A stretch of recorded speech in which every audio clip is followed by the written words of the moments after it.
Welcome to Low Load Insurance Services' first webinar of 2011. Today's presentation will last about 40 minutes and will be followed by a Q&A session. It is being recorded and will be posted to our website by the end of the week. We welcome your questions and participation. However, because of the large number of attendees, please note that your lines are muted.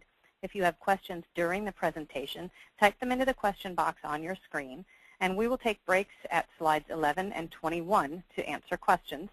Then at the end of the webinar, we'll open the phone lines up for those who have raised their hands and unmute the lines individually. Your presenter today is Keith Maurer. Keith has spent the majority of his 40 years in the insurance industry developing low-load insurance products.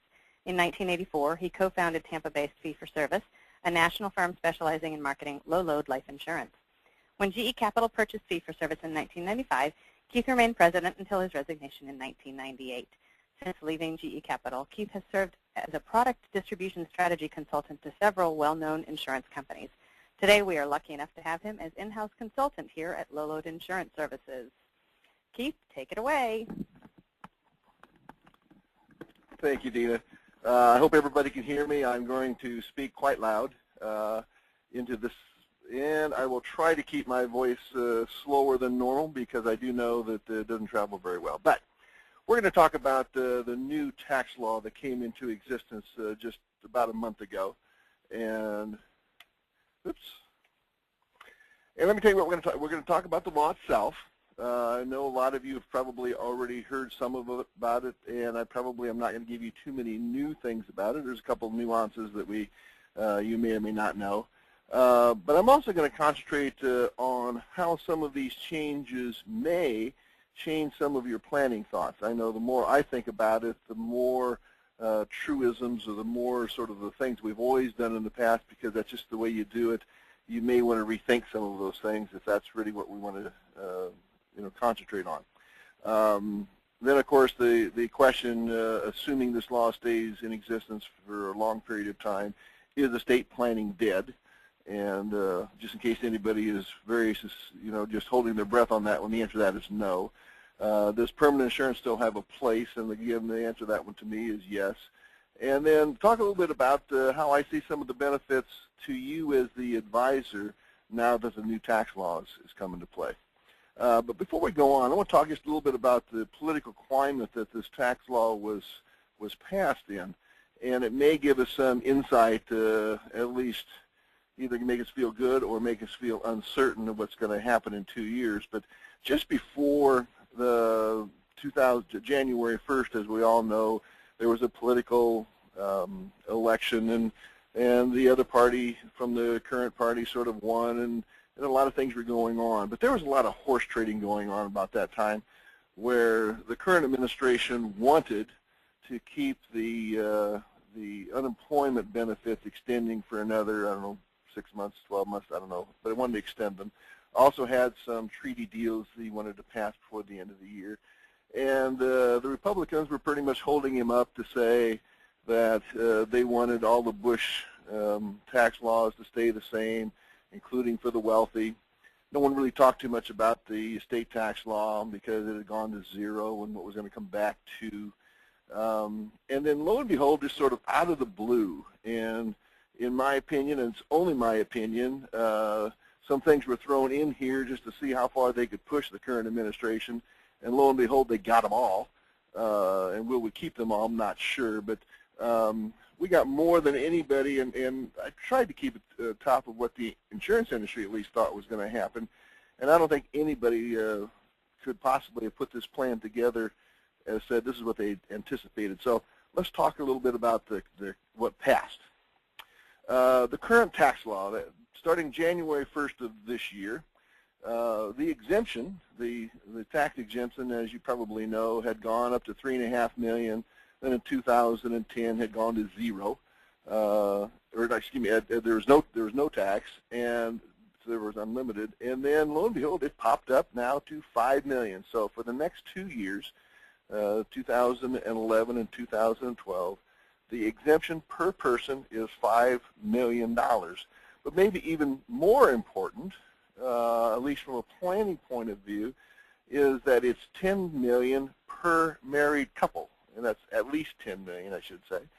And it is different than what we used to say, where when it was $3.5 million, that, well, it's $3.5 million, or that means $7 million per couple. No, this truly is, and we'll learn a new word here a little bit called portability, that what the one spouse doesn't use in gifting or in the estate passing on, the unused exemption is portable to the spouse. This is new. We didn't have portability before.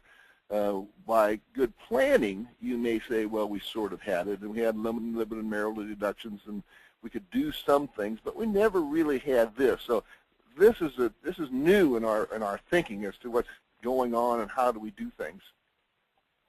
The other thing that is huge, and maybe not as surprising or shocking because people were asking for this, is that the gifting limits are now unified, meaning they're in sync, meaning they are the same as the exemption. So that before 2009, we had a $3.5 million exemption for the estate, but only a $1 million lifetime gift exemption. We now are gift exemptions, lifetime gift exemption is the same as the exemption. So that's something big and something we need to think about and work about. Indexed. They also, and this was, in my opinion, sort of a foreshadowing of maybe what's going to happen, and maybe that the fact that this version or some version of this will stick around, is that the $5 million per person is indexed, meaning that literally there, and I'm sorry I don't know all the indexes they're indexing this to, but the $5 million could go up in 2012 based on some indices that they're measuring it against. And the only caveat to that is that the increase must be at least $10,000. Well, if you're starting out with $5 million, you don't need much of an increase to get to bump up to at least $5 million, $10,000. So probably will be slightly higher in 2012. The other thing that is, to my, again, as I study this, more sort of shocking, is not the rate, but that it's flat. As you probably know, for as long as I can remember, which is probably longer than most of you have been alive, our taxes have been graduating, meaning that after you hit the exemption, the first X amount of money is at one rate, and as you have more of an estate, it goes up. As you probably know, before the top rate was 55%, but it wasn't the first dollar. This is a flat rate, meaning that the first dollar and the last dollar, if they have $10 million in one an estate or $100 million, every dollar over the exemption is at 35%, so it's flat. The other thing that is a big deal that I don't even know how many people knew it was gone is that the step up in cost basis is back.